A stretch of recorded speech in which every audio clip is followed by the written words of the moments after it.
Before diving into today's video, I just want to acknowledge that after 5 months of no training, your girl is back in the air, and I feel very lucky and super privileged to be able to have this setup while visiting my family and my husband's family back here in California. And this episode is a tiny break from my docuseries highlighting circus artists of color, but don't worry, we'll be back next week, and this would be an awesome opportunity to binge all of the episodes and hear the experiences of the amazing artists that I interviewed.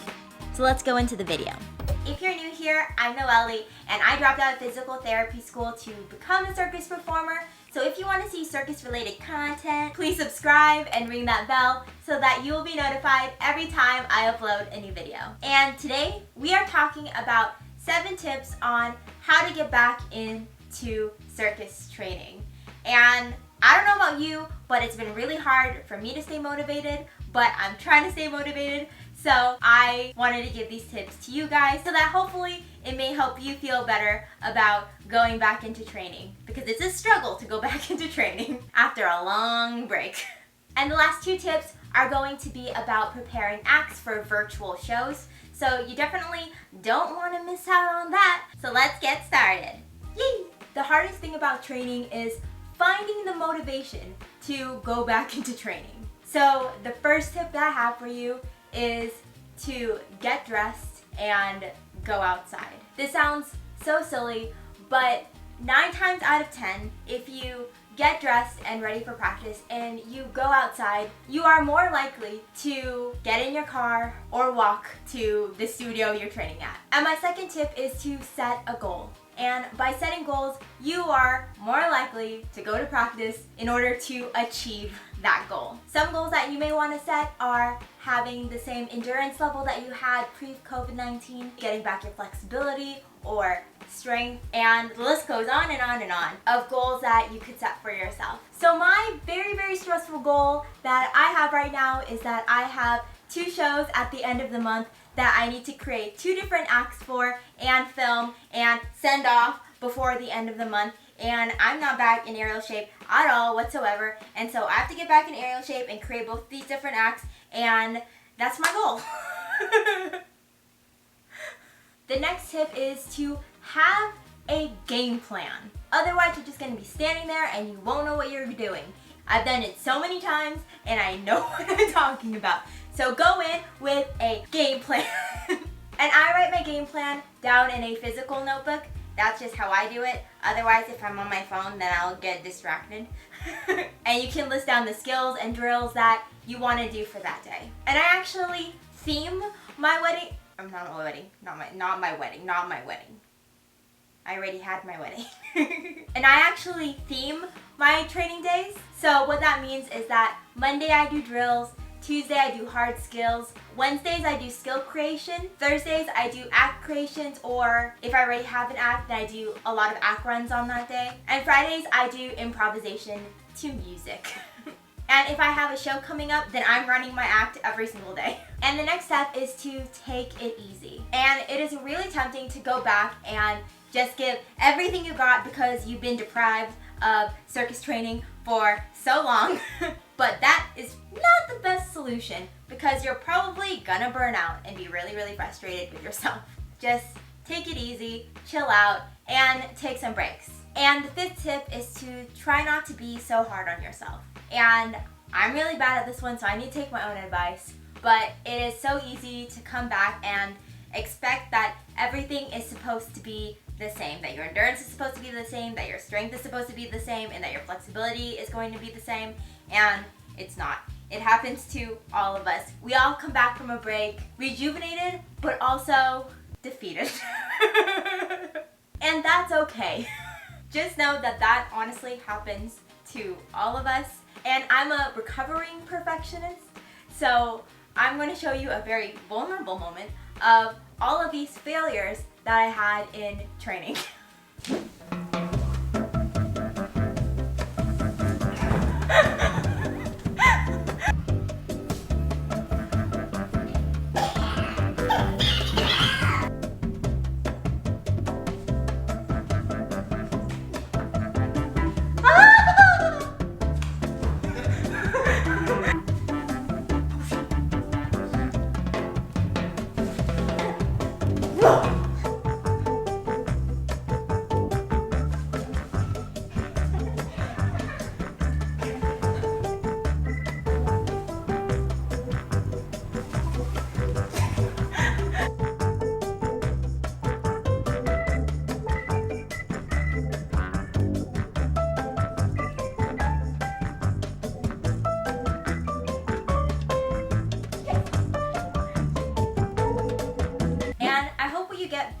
montage is that everyone feels a little bit like a loser coming back into training. And something that is comforting, at least for me, is that, yeah, even though I feel like a total loser right now, muscle memory is always there, and my muscles just need to get back into the shape that it once was.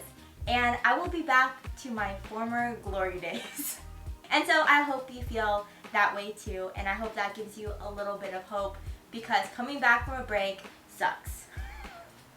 And the penultimate tip is that if you are doing a virtual show and you are crunched for time like I am, and you're not quite back up to speed, then the best thing that you can do is to keep your act simple and to tell a story.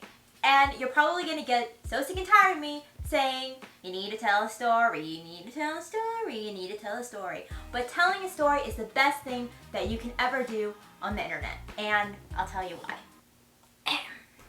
I think we've all seen the circus shows on the internet where it's just all tricks. And tricks are really, really cool for the first 5 minutes. And then your attention span drifts somewhere else, because tricks can't hold your attention for that long. The reason why big tricks in a live audience works and you feel connected to this person is because you're probably like, oh my gosh, that person is like 70 feet in the air and they're about to die. And you feel that human connection toward that person that you think is going to die. But that can only happen live. When you see someone 70 feet up in the air on a tiny little virtual screen, it doesn't really look that impressive, to be honest.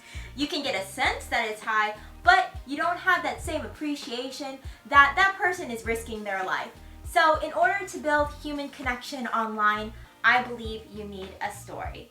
It's the same way that films that have a really, really good plot, a really, really good story, reel you in and make you feel connected to the characters. And that's what I think circus needs to become if you are going to an online space. And you really don't need any big fancy tricks to do that. You just need to find movement quality that matches up with your story, and together that helps people resonate with you. And the last tip that I have, if you are going into a virtual show, is to play with your camera angles. I found a statistic that said that in the 1930s, the average shot length in movies was about 12 seconds. And now the average shot length in a movie is 2.5 seconds. And what that tells me is that the attention spans of human beings has gone down the drain. And it makes sense with the lightning speed content that people are soaking up on Instagram and TikTok. And even though it's more work, mixing up the camera angles is a good way to have your audience be more engaged. So please feel free to comment down below. I honestly love hearing your thoughts, and I honestly would love to know how you are staying motivated during this pandemic. I know it's really, really hard right now for circus artists to stay motivated, especially since all the shows are canceled. And it's looking rather bleak, but I still have hope for the circus industry. So let me know your thoughts on all of that as well, and if you found any of these tips helpful. And if you enjoyed this video, please give it a like. And if you want to continue to see more circus related content, please subscribe and ring that bell so that you'll be notified every time I upload a new video. And I will see you in the next one. Okay, bye!